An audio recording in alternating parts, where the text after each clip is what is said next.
420 సీట్లు వచ్చేట్టుగా కూడా ఈరోజు ఎక్కడ చూసినా కూడా ప్రధానమంత్రి గారికి జనం బ్రహ్మాండంగా మద్దతు పలుకుతున్నారు.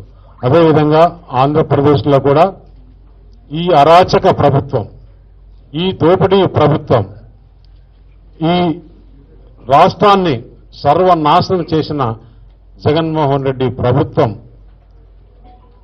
వెళ్ళగొట్టడానికి ప్రజలు సిద్ధమైనారు. దానికి తోడుగా ఇప్పుడు భారతీయ జనతా పార్టీ, జనసేన, టీడీపీ ఈ మూడు కలయిక తాడేపల్లి ప్యాలెస్ పునాదులు కదులుతున్నాయి. వాళ్ళు ఒక ఫ్రస్ట్రేషన్లోకి పోయారు. నేను ఒకటే చెప్తున్నా, మొన్న సభలో మాట్లాడుతున్నాడు ముఖ్యమంత్రి,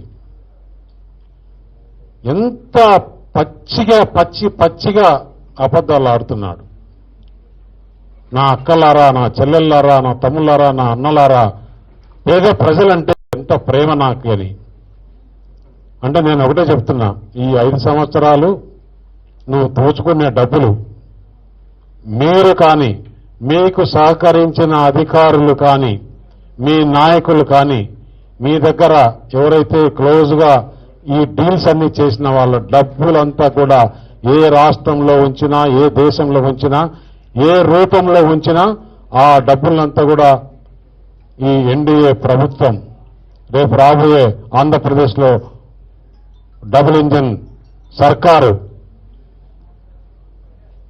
ఎక్కడ దాచినా కూడా పేద ప్రజల రక్తాన్ని పీల్చి సంపాదించిన డబ్బులంతా కూడా తెచ్చి ఆంధ్రప్రదేశ్ ఖజానాకు పెట్టి అక్కడి నుంచి ఎవరెవరైతే ప్రజలు నష్టపోయినారో ట్యాక్స్ రూపంలో కట్టి 10 రూపాయలు వారికి అందరికీ మరీ రిటర్న్ ఇవ్వడం జరిగింది.